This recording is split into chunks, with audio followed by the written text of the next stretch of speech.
I'm not gonna worry about your level of concern. Yoy and double yoy. We talking about Twitter. Triple yoy. Think of how stupid the average person is, and then realize half of them are stupider than that. Quadruple yoy.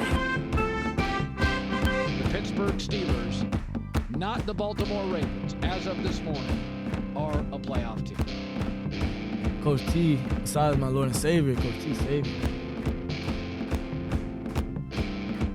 I hope all Steelers fans just heard that from beginning to end and understand what a treasure, how lucky you are. You're so lucky. You have no idea how lucky you are. So lucky. So lucky.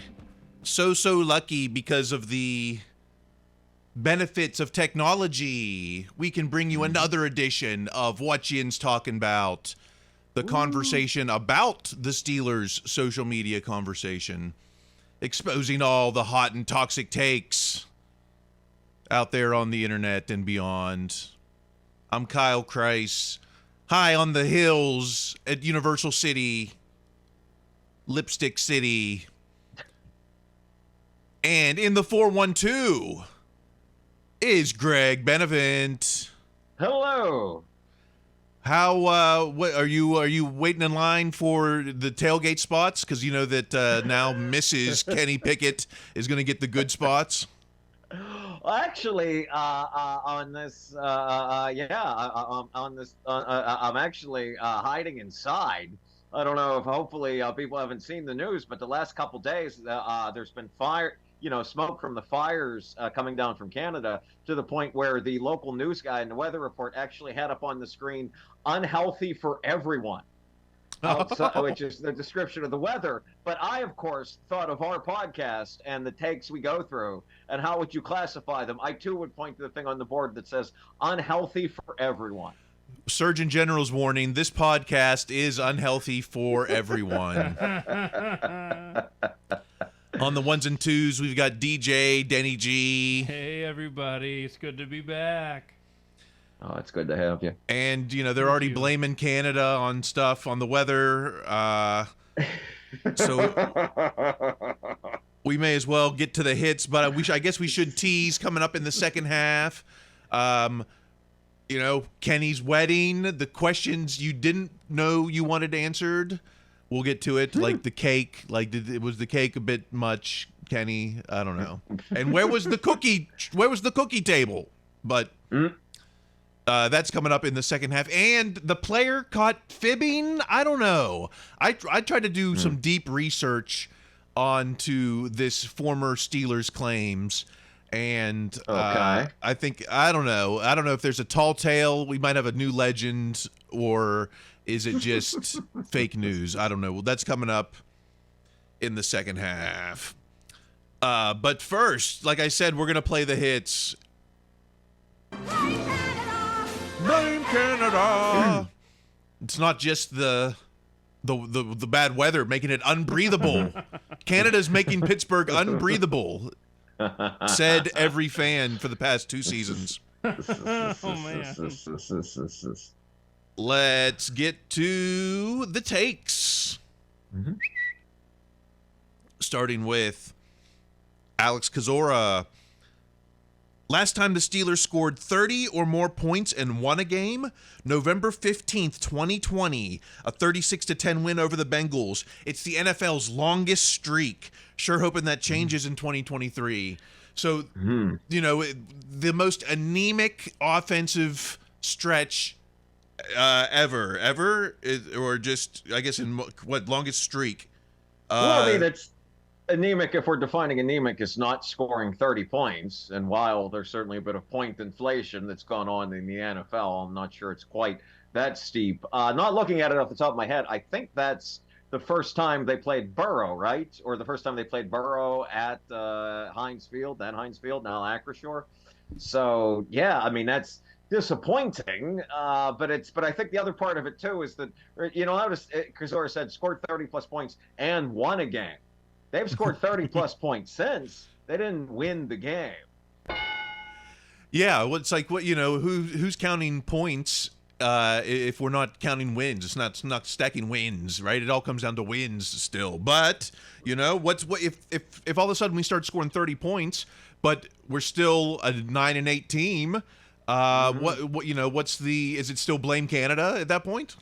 Well, I mean, I think that's one more way, and I know I keep thinking about talking about this, is the idea of emphasizing the run. I mean, that way, maybe you score 30 points, maybe you don't, but the more you can run, the less likely the other guy is going to be able to score 30 points themselves, just chronologically.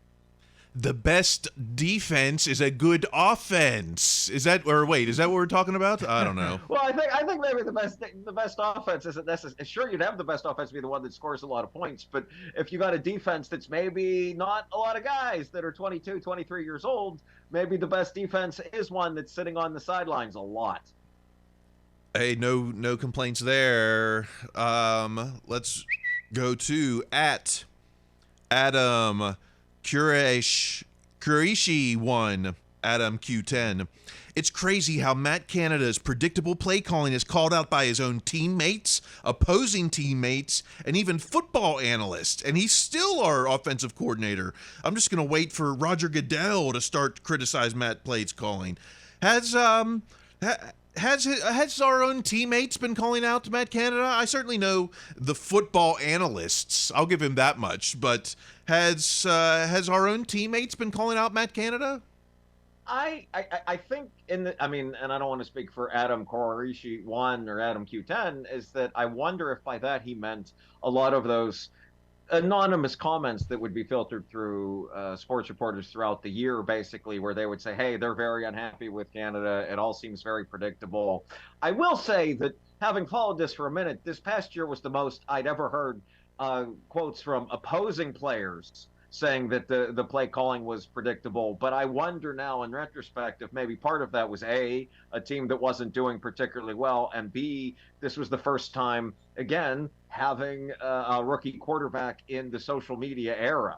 I mean, it's not like when Roethlisberger's first 2 seasons, like you were getting Javon Curse go on Twitter in 2005 when it didn't exist and say, boy, that was predictable, handing off to the bus again. Yeah, Ben ain't it, right? It would have been the tweets back then. Yeah, Ben's not in my top 10 most sold jerseys or whatever. Expected EPA jerseys sold, expected over average. Replacement. Okay, let's keep the Canada talk going with at Ben Anderson 58. The big reason the Steelers offense has been ineffective in Matt Canada's first 2 years: poor efficiency on first and second down. The fans that think the NFL is sleeping on the Steelers offense aren't taking into consideration that Canada still has the OC job in Pittsburgh. It's that first and second down. We've heard that this was going to be the focus this year, first down, and I guess this is proof. The Steelers are 21st at avoiding third downs in 2022. We'll take that stat for whatever you want. You know, that's interesting because as much as we've talked about, and not just us, but about how the Steelers offense did get better in the second half of the season, a lot of that was really executing well on third down. Like I don't know the number off the top of my head, but it was some crazy conversion rates of third downs, which meant that they still weren't avoiding third down. So, to me, this looks like another way of saying, hey, they didn't have a lot of splash plays. I think this is a stat that sort of shows that again. So yeah, I mean, I think this is actually this might be one of the smarter takes we've had in a while, because just the idea about it was ineffective because of the poor efficiency on first and second down. I mean, this is somebody that, like, with a lot of these tweets, it's almost like if you stop at the first half, you're kind of smart. Like it's when you state the idea without having to make the judgment, then you're a bright person. It's once you keep going, they gave you too many characters. If you had like 100 characters, you're a bright guy. 150, wow, you're a dunce. I laugh at that. Yeah. It's like if the old Twitter rules, you would have been a lot more, there'd have been a lot more wisdom to the tweet there. The best way to avoid third down is to do well on first down, I guess. So I'm with it. Or even second. Or second. Hell, we'll throw second into it. Makes sense. Adds up. Yeah. Makes sense to me. All right, enough Canada talk. Because it's moving on to con season 24/7, 365. We'll go over to Reddit. Oh. User Stoned Chipmunk. The Athletic says Najee Harris is not worth a second contract. I guess we've done all the work for this year. Let's already look ahead to the future. Larry Holder at The Athletic says Najee is 52nd in expected points added per target and rush. That's the kind of statistic that says we're not giving you that fifth year option, which we don't have to make for another 18 months. I mean, I'm just trying to work out how this acronym would be pronounced. Like expected points added per target per rush, EPR. I mean, which is exactly what I think about this thing. I mean, I think they view Najee as a franchise piece, and barring like some kind of serious injury, I'd be very surprised if he doesn't get that next contract. Because if he goes, then you're left in the exact same situation you were right before he arrived, just without a James Conner to fall back on. You either A, draft a guy very high and hope he becomes a franchise guy, or B, you try to do what some other teams have had some success with, that the Steelers haven't, which is get a guy in the later rounds and hope he blossoms into Willie Parker 2.0 or something. Yeah, I mean, that's what Benny Snell was, supposed to be, that diamond in the rough. McFarland. Yeah. I mean, it's all these guys. I mean, it's not like they didn't try to bring in other running backs, even during Connor's day. And who cares if he doesn't have, what's the stat? Patterers? Expected points added per target and rush. And see, here's the thing. I know there's the old rule about, it just hit me, that old rule about headlines. Like if there's a headline to an article and it ends with a question mark, the answer's no. And I kind of wonder if a way to tell that with stats is if at any point in the acronym uses one of the words stands for expected. Expected could be, also unexpected. Like, what are unexpected points added? That's the stats I'm looking at. If he's the workhorse, yeah, so he might not be the, point leader or stat leader, but if he seems to be the workhorse, I guess that's. I mean, the only thing I don't mean to talk over you. The only thing I can see is if maybe they really, Jaylen Warren takes huge steps forward, Najee gets hurt. But even then, you're not going into a season with Jaylen Warren expecting him to get 20 to 30 carries a game. There's no way they're ever counting on that. Holding those balls in big moments. Yeah, Najee's the big moment guy. You're right. Okay, let's move on to. No, let's stay at Reddit. At user Glimpse12. I don't have an issue with Keanu Benton's guaranteed money. When do early draft picks ever get cut before their contract expires anyway? So this was a landmark contract because for the first time ever, the 49th pick got some guaranteed salary in the third year. I think it's only like 8% of his salary, but that's the new Khan administration is guaranteeing money in the third year for these rookies. I mean, I assume this is literally, to use the cliche, the price of doing business now, that this is where we are. But if there's ever an all-time thing to be upset about, it's one of the second-round picks getting 8% of his third-year salary in the middle of June. Like, I don't care how bad the air is outside, you need to get more of it. Oh boy! And I like the question. When do early draft picks ever get cut? And user Gruey has the answer. It does happen. Senquez Golden was cut after 2 years. Sammy Coates, which is a special case. It really is. It's a tragedy. From day one. Sammy Coates was traded to the Browns after 2 years. Mm-hmm. Dorian Grant cut after a year. That was. I thought he was a fourth-round pick. I thought Grant was a little bit later. I could be wrong about that. I think so too. That's true. Mike Adams never got a second contract. That was a second rounder, right?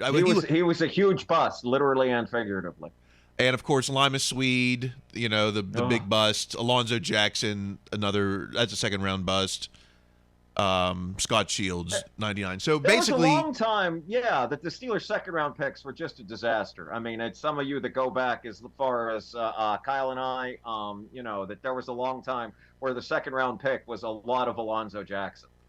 That was a thing. but as far as at least fulfilling the rookie contract in the last 10 years or so, I mean, not since Senquez Golston. So it's been eight some years. Right, and even then, it's Jarvis Jones. I mean, he wasn't starting by the end of his contract, but he was still on the team. Like, they had him playing special teams while Harrison started in his place. I mean, it's usually something has to happen. Like, Golston has to get hit by injury luck that was like some kind of ancient Gothic curse. Coach, they knew they weren't going to sign, and they probably weren't going to be able to use him as much more than a fourth wide receiver anyway, so trade him to the Browns to get literally anything for him. I mean, it has to be those kind of scenarios for this to happen. Everything hurts. Yeah, it has to be some bad things have had to go on down. If okay, how about let's stay on the offensive side. Let's go back to the Twitter sound at Theo Ash NFL. Theo Ash. Kevin Dotson is a good trade target, arguably the best player on the Steelers' offensive line last year from what I've seen. I realized how often he was penalized. This is not a Steeler fan. This is someone outside looking in saying Kevin Dotson back on the trading block. Although we went through 5 53-man roster predictions last week, and they all had Dotson making the roster. Mm-hmm. Well, I think that's just it. I think, and this is the rare time I get to say that, I think everyone's right here. I think there are a lot of people that don't think Dotson may have a future starting for this team going forward. And this guy's also correct about, and I think that's what makes Dotson a decent trade target. I mean, it's unfortunately you can't trade your bad players for someone's good ones. I mean, he's not the worst player. He's I think even the haters would have to say he's at least mediocre. So yeah, that's what makes him a good trade target. Someone else might want him. How about this for the haters? Maybe they don't we'll go back to Theo Ash. Steeler fans are cooking me for this, but I just checked the stats, and Dotson had the lowest blown block rate and best pass blocking efficiency of the starting 5. So I don't know what to tell you. Is it too early to close the door on Dotson, or is he just, I mean, it's like trade value. Let's just get what we can for him. Or is he the depth we need at offensive line? Oh, the Steelers value depth. I mean, I have no doubt that these stats are probably correct. I have no idea how we're exactly judging lowest blown block rates, but I imagine that whatever his lowest blown block rate and pass blocking efficiency are, they were better than the Steelers starting 5, but they probably weren't better than Isaac Sumalo over there with the Eagles, which is when he became available, they went out and got him. So the Steelers prize depth, and I imagine someone would have to make some kind of, Chase Claypool-like deal, maybe to get Dotson out. But if someone does that, maybe they'd be into it. But I think the Steelers don't mind having a good offensive line depth since, as I think we say every week, they're not going to be healthy the entire season again. Yeah. Well, cross your fingers. Never say never. Where's I thought I had the Never say never, but never. All right. All that for that little payoff. Well, speaking of trade value, at Bigfoot's 0169 Jitterbug, Mr. Optimistic. Here's another why, LOL. Why would the Steelers trade players like Dotson or Wallace for nothing more than possibly a mid to late round draft pick in 2024? Weaken their depth. Injuries happen in the NFL, folks. If I'm a GM, why am I betting on starters playing? What is the best? I guess, well, hey, from the person who said, what could Chase Claypool get you? Got an overall 32. But what would a Kevin Dotson get you in the trade value? See, that's the only thing. I'm a little more amenable to the counter argument of this than I used to, just because of the way we went through the draft. I used to think, okay, what is the point of getting those low draft picks? Well, if you trade 2 or 3 of them, maybe you can get back into the 4th round to get a guy you like. Or maybe you can use them to get another pick, get a Darnell Washington packaged with something else. I mean, that, and they don't like having those big gaps during the draft, which you might when you trade trade a whole bunch of picks. So yeah, I think they like having depth. I think they don't mind injuries. They worry about injuries, but I see the point now to having those lower draft picks than I used to. I really do. There's value there. It's you can't all be, they're not all Cadillacs. You got to have a couple. Got to have a couple. Honda. What do I drive? I drive a Matrix, Toyota Matrix. Okay. Nice. All right, let's keep going. We'll go a little long in the first half. We've got some Tomlin talk. This is a little old for us, but Ray McLeod was on Terrell Owens' podcast, and of course, everyone wants to know about Mike Tomlin, and Ray had maybe the best Tomlin quote that we've heard yet. Let's go. Coach T, besides my Lord and Savior, Coach T saved me. Did you hear that? Let's play that again. Coach T, besides my Lord and Savior, Coach T saved me. Besides my Lord and Savior, Coach T saved me. This is this is not me. This is something I might hear out of my mouth. Preach. No. Preach. This is Ray McLeod, not even on the roster, not even getting paid. Hold on, there's more context. When I was playing there for the 2 years I was there, I could probably count with probably two hands how many times it was really, besides the game, coaching me football. When we had to sit down and have real minimum conversations. And it was about life, about I was just about to have a baby, about being a dad, all that type of stuff. Yeah. And, it just taught me how to be a professional, man. And, and I carry that over to the 49ers now, and it's every day. You got to do something to be better as a person. Every day you got to do something better as a person. That is like what he's that's some heavy stuff coming from Ray talking about Mike Tomlin, and it's not, this wasn't some fluff piece, from the Post-Gazette or something. This was unprovoked Ray McLeod talking to T.O. No, that's lovely. I mean, it's and there is something. I mean, as people that go back a bit with this sport, there is something to someone sitting on T.O.'s podcast and being like, "That's how I learned to be a professional." Like, how do you say that? Not just like stare them down. But no, I think, for Steeler fans that maybe haven't been around the team as much. I mean, when Ray McLeod came to the Steelers, he was nothing. I mean, he was a guy that had been cut from returning kicks for the Panthers because he kept fumbling. Like that he parlayed 2 pretty okay years with the Steelers, including being Ben's check down receiver there at the end, right, into like a really nice payday with the 49ers. It's everything Ray speaks is certainly true to Ray's experience. It's people were like, well, yeah, but we're not a winning, we're not a players coach. We're not just a 500 team. We're Super Bowl type. But it's like, this is the person that you want in charge despite the losses. This is where it's like, despite losing to a Tim Tebow or a Blake Bortles, this is the guy I want in charge of my team because he's going to have people talking about you 10 years down the line on someone else's podcast, Well, also, too, I think you don't think Ray said some version of that to literally everyone else he encounters in the league. You don't think he said that to the 49ers and these, those players, and they think, geez, maybe my contract comes up. I don't know. This little guy that keeps Shanahan's son that keeps running us out in these games, maybe I want to go with that other guy. I mean, these things get around. But of course the haters want to pipe in. Let's go to @Mark Madden X. Mark Madden.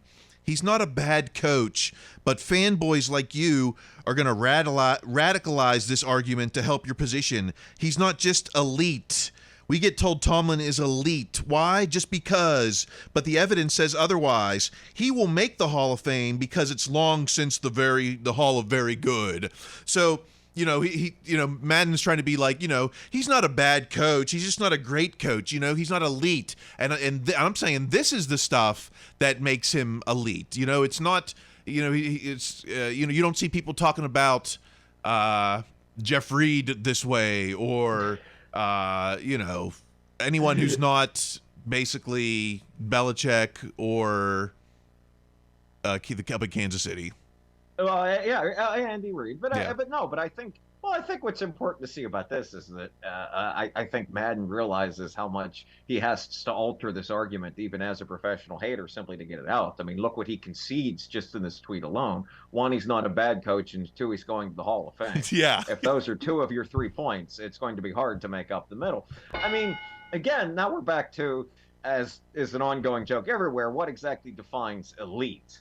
And has Tomlin been the very most winningest coach every year in the league he's been there? Absolutely not. Not in an era of Belichick followed by Andy Reid. But again, Andy Reid had some lean years too, and Belichick certainly has moved on to a waft of them here.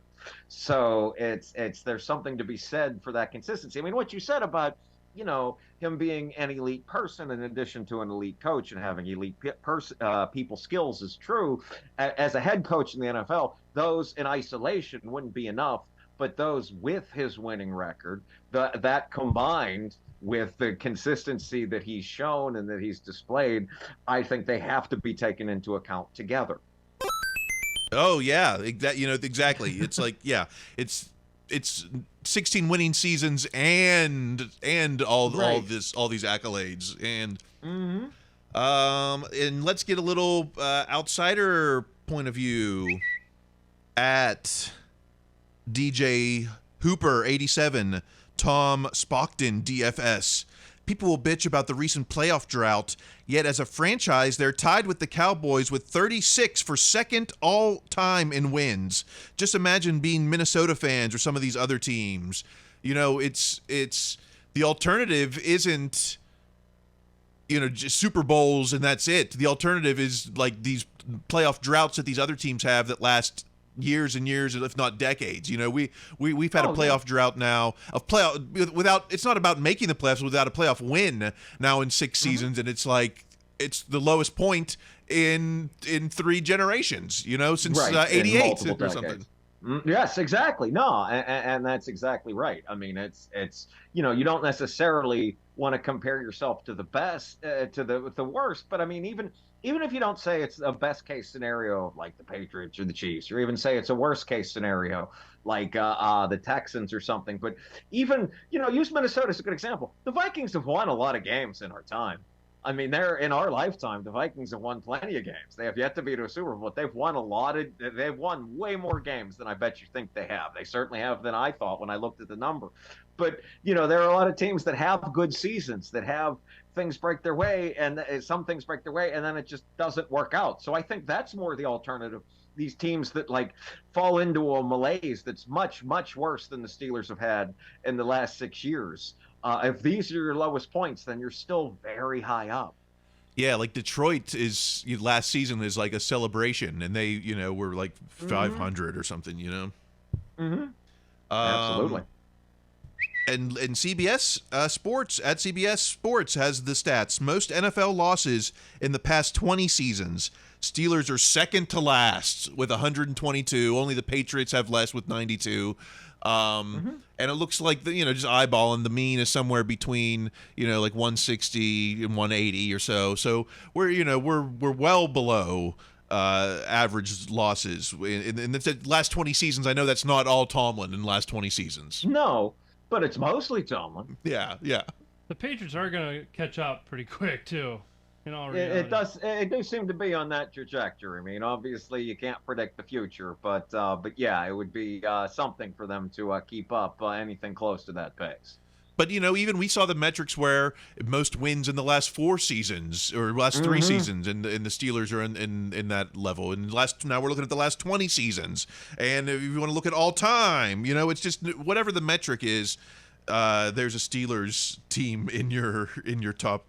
Absolutely, and I just want to piggyback on that because it's something that kind of just hit me now. Is that I think so much of what I don't mean to keep coming back to the idea of vibes, but I think with a lot of people, there's this vibe of can the Steelers win the Super Bowl today, or in the next year? And I think if they don't think that, then all of a sudden it doesn't just make this current team bad; it recontextualizes the last half decade to decade. Well, I think as we sit here in July, I think that we are. I'm willing to say we're willing to be a Super Bowl contender. I mean, I don't know. I think so too. Let's take our break. Coming up in the second half, Kenny's wedding. We got to talk cake. We got to talk cookies. We got to talk anything else. We got to talk about hands. No. The one day we don't talk about Kenny's hands. And maybe this Steeler who's been telling some tall tales. All right. That's coming up in the second half of What Yinz Talking About.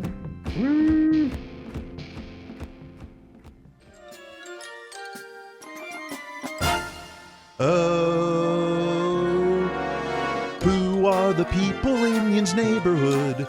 In Yinz neighborhood. In Yinz neighborhood, say who are the people in Yinz neighborhood? The people who will tweet each day. Oh, hi there, fellow Yinzer. Hello. You look like a Pittsburgh Steelers fan. I've been a fan my entire life. Wow, so who's your favorite player? Just one? I don't know, maybe TJ or Minka or Najee. Well, what about Coach? Coach Mike Tomlin. Yeah, you know the standard is the standard and things of that nature. Tomlin should be fired. Fired? Isn't that a bit much? I don't think so. Oh, Tomlin is not the reason why he's never had a losing season. Just because he's won a Lombardi doesn't mean it wasn't Cowher's team. 'Cause a Tomlin hater, someone in Yinz neighborhood. In his neighborhood, I'm in his neighborhood. A Tomlin hater, someone in Yinz neighborhood.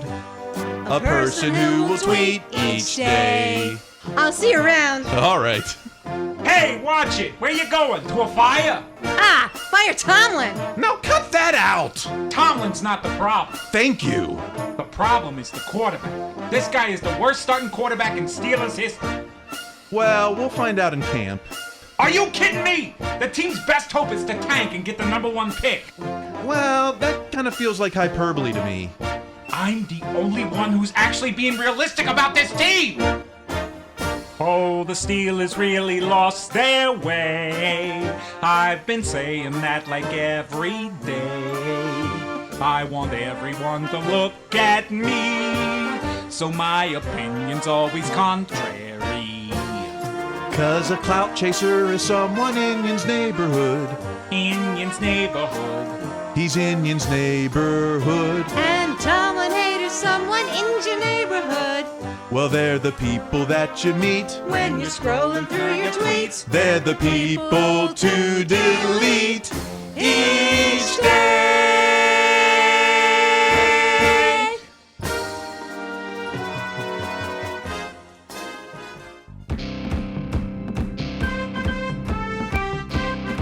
All right, second half. The half that you've been waiting for. We've gotten through all the stats and all the tape. Now, can we talk about Kenny and his cake?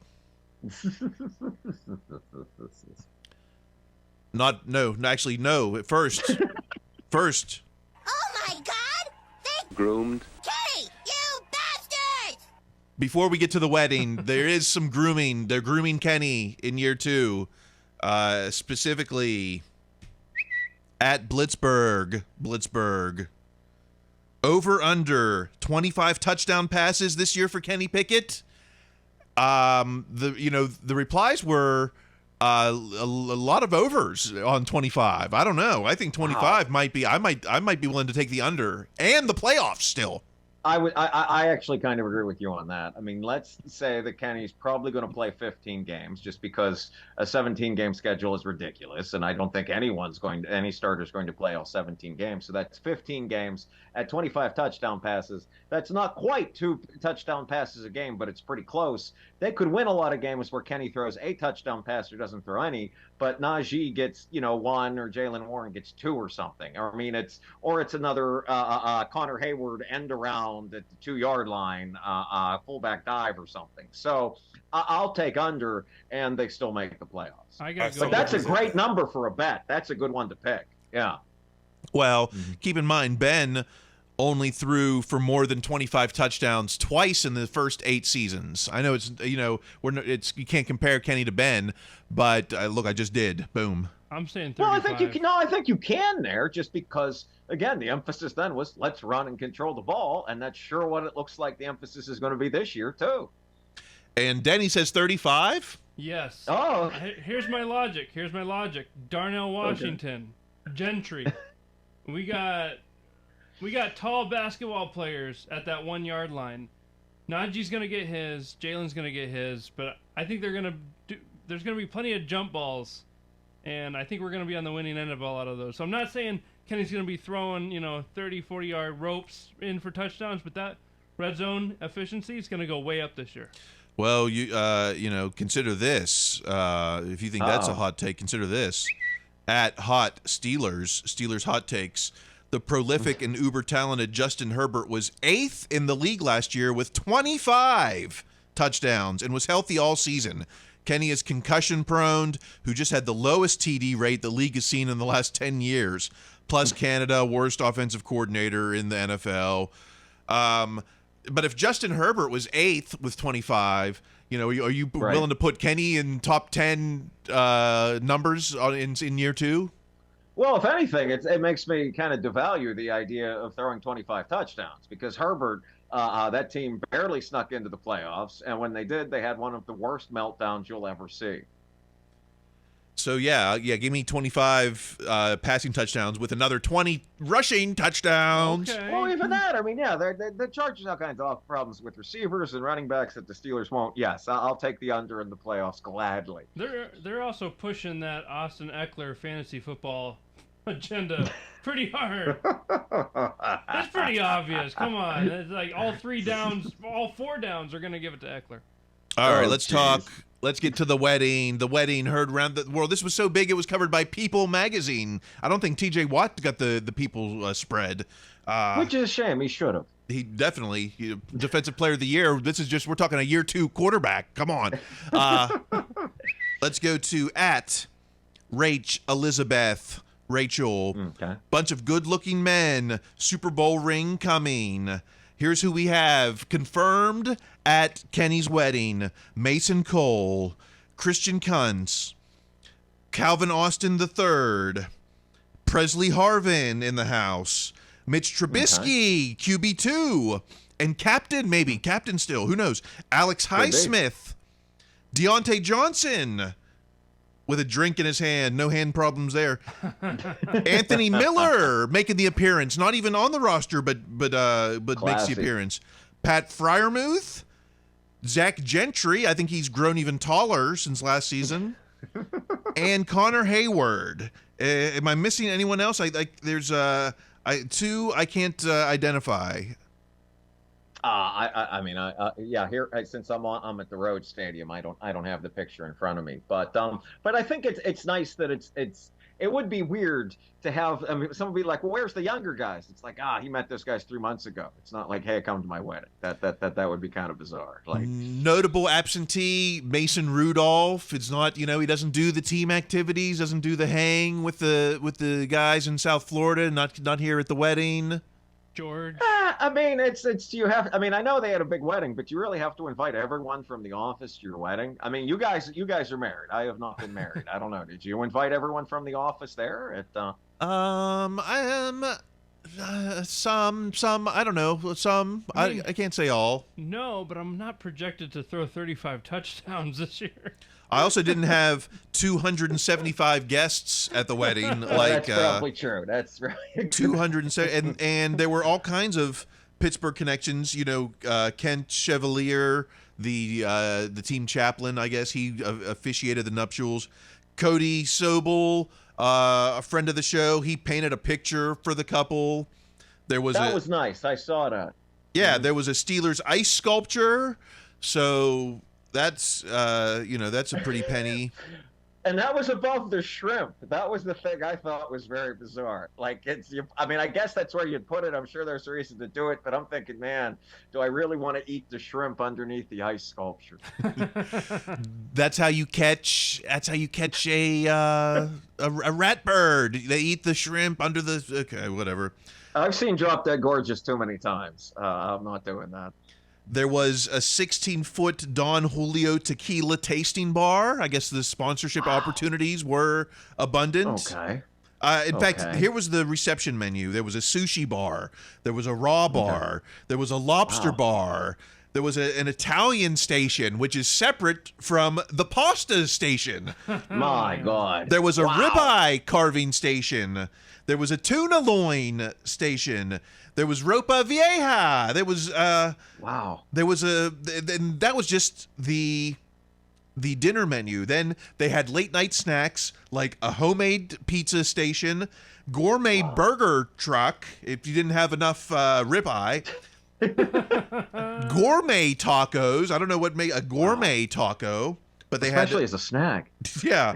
Churros and tres leches Oreos. No cookie table. Wow. I don't know what's up with that. Not Yinzer enough to have a cookie table. Well, I mean, I mean, again, you guys may be more cultured than me. I have two questions. One, is not the tres leches Oreos the evolution of the cookie table? I mean, that's a cookie. Cookies involved somewhere. Am I wrong? I could be wrong. I don't know. I mean, the Yinzer tradition is not just one cookie, like it's like a cookie spread, a cookie table that, we're talking dozens of different, maybe some black and white cookies, maybe some Hershey Kiss cookies, maybe some what other wedding cookies do you see? The kinds that are like too fancy for the kids. Nah, I don't want those. Wow. I mean, I'm not married. You guys know more about the cookie aspect of the wedding. Have you attended a wedding in the 412? A long time ago. I mean, there's some not in the last 8 years or so. But yes, I've been to a few. I mean, I remember the open bar. The cookie is a bit forgotten. My other question was, and again, correct me if I'm wrong. So I know a sushi bar and a lobster bar I get. What's the raw bar? The raw bar, is that just more sushi? I don't know. Is that like sashimi? What else could it? Steak tartare. Maybe there's a sushi bar and then a sashimi bar. I don't know. We're gonna have to. Maybe we'll get Cody to come back on the show to fill in on the menu. I should have reached out to him. Big blunder on my part. Big fail. Let's talk. Let's go up to the big board. I got the cake up here. Okay. Five tiers of cake. Now. Wow. The move. I'll give you this move, a little cost cutting move when it comes to the wedding cake is you just put the cake on the bottom level. The top levels are all styrofoam. That's right. And then back in the kitchen, you just have a big sheet cake that is not, decorated fancy like a wedding cake. And then that's how you serve it. I can't verify I can't confirm or deny if all 5 tiers of Kenny's cake are actual cake or if they're styrofoam or not. It's an elite looking cake. Yeah. I mean, five tiers of cake, and you're supposed to hold on to some of the cake for the first wedding anniversary. So you're supposed to hold on that the whole time. So but I don't know if I'd be able to hold on to the cake that long. No, or especially that. I mean, 275 people, 5 tiers of cake. I'm not good on the math, but that means that I would. If I was going to save something for a year, I'd rather have it be styrofoam than dairy products. I want some Kenny's cake. So put that at Acrisure Stadium. Kenny's cake. Ooh, yeah. All right. I think we got a band.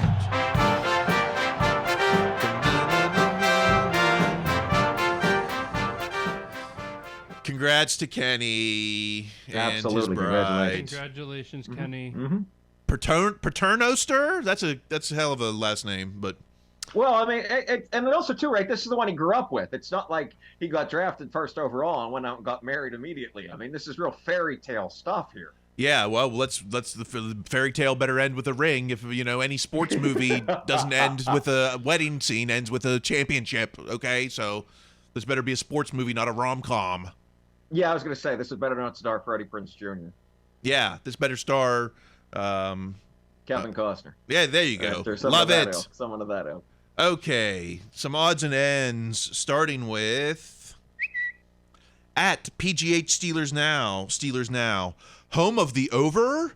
Steelers home Acrisure Stadium is among the tops in the NFL when it comes to scoring, according to a recent study.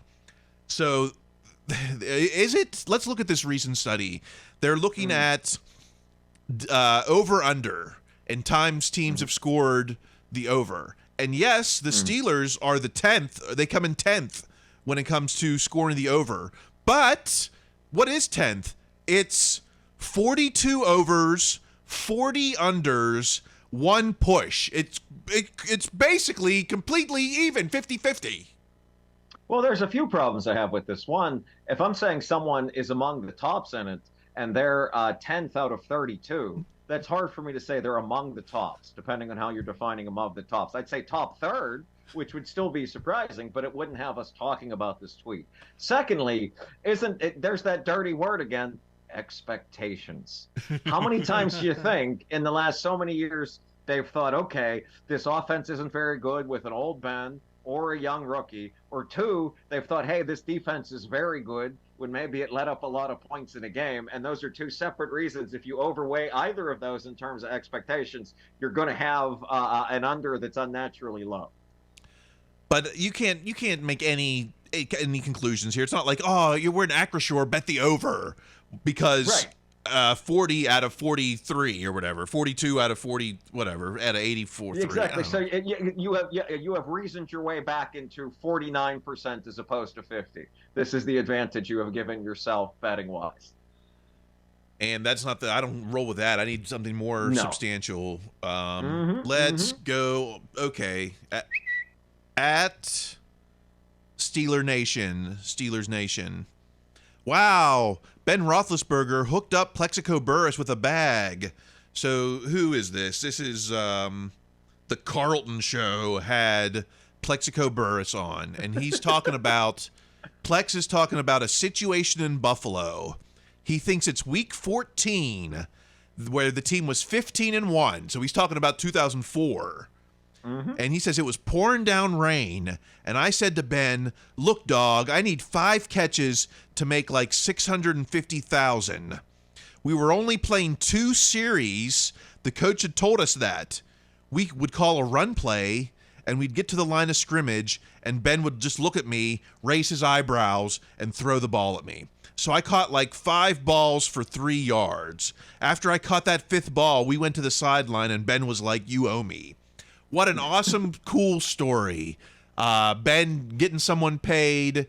What an awesome story. Only thing is, I don't know if it's true at all. I don't know it is either. I looked at the schedule, and that week in Buffalo was not the week 14. It was week like 16. So, okay, that could be off there. But there was no stat line like 5 catches, 3 yards. I just couldn't find the situation that matched this story.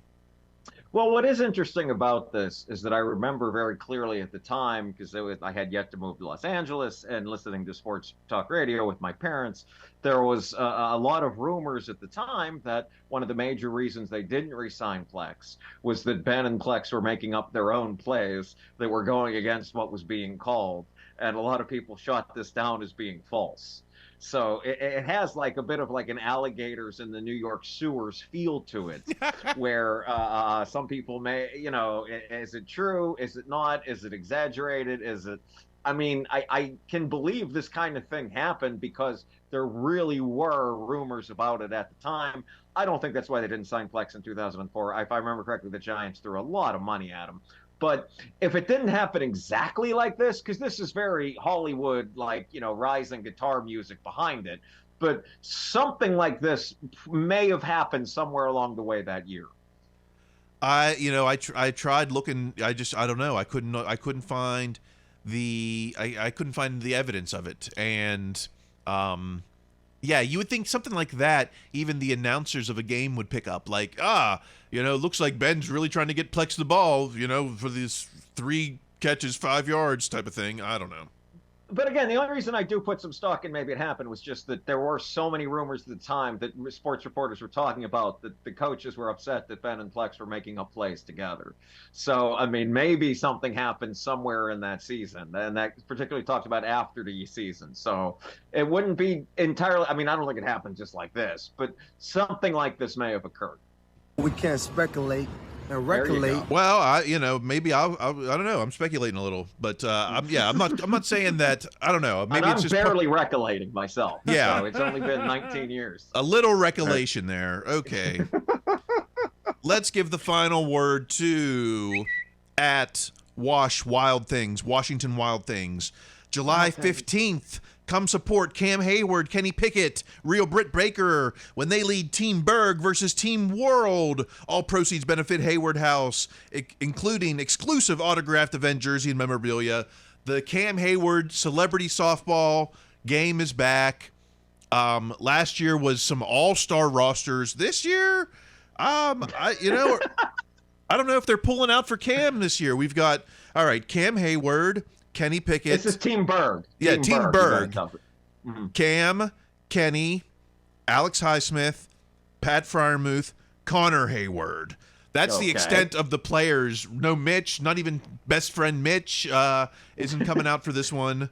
No Najee for this one. Wow. We got Vince Williams, so that's the alumni aspect. Mm-hmm. We got Miles Sanders, okay, local hero. Yeah, absolutely. Great player, yeah. Jaquan Brisker, another Penn Stater. Okay. But I don't know. It just doesn't seem the star-studded roster. I know, Cam did a golf tournament this year. It's like, I don't know. We spreading too thin, too much commitments for all the teammates here? I think what I do want to say, a bit of a counter argument to that is I think that while it doesn't have as many different stars, I do think the star wattage of this team has increased a bit. I mean, Kenny Pickett and Alex Highsmith are seen as much bigger stars today than I think they were a year ago. True. None of that defends, it counteracts anything else you're saying. But I mean, those two guys and Connor Hayward. I mean, last year he really was just Cam's brother. This year you have memories of him getting touchdowns and running out games and all kinds of stuff. All right, you're right. It's a little more star-studded. I give it more credit than that, but not much more. A little. Don't get carried away. Yeah, I don't. No one's. No one's inviting the recent Hall of Honor inductees or anything. Like, where is the? I don't know. Well, in their defense, no one here is old, and I don't know if you were going to mention it, but Team World is a complete befuddlement to me. I'm glad you sent this roster over. I am so confused by Team World. Yeah, it's just like, what are these? Just like favors that we had to cash in. Cam, I promised Cam I would play next year's tournament. It's like, but who are they? Why are these people here? What do they have to do with anything? Okay, well, we know that there's a couple WWE guys, Braun Strowman and Raquel Rodriguez. I don't think there's a connection there, but that's some good WWE powers. Makes sense. Jersey Jerry from Barstool. That guy's a Steeler fan. He's Kenny's buddy. I assumed he was going to be there. Yeah. But yeah, some of these like the reality stars, like Danielle from season 2 of Love Is Blind. I'm surprised. I tried to find the connection for her, but I can't find the Pittsburgh connection. How about Matthew Judon, New England Patriots linebacker? Before that, with the Ravens. Like what? Like, is he at all local? I feel like I'd have heard that. He's a great player.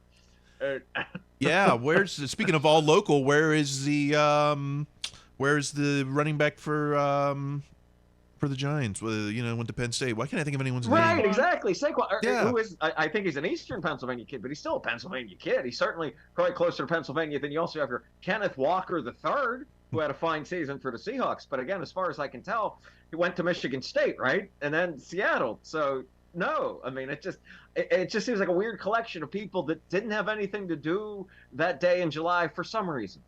Well, I'm betting on Team Berg for that one. On my who's taking bets on Team Berg versus Team World? I'm Bookies.com. I can just set you up with that. Yeah. All right. Well, I guess that's what we've been talking about.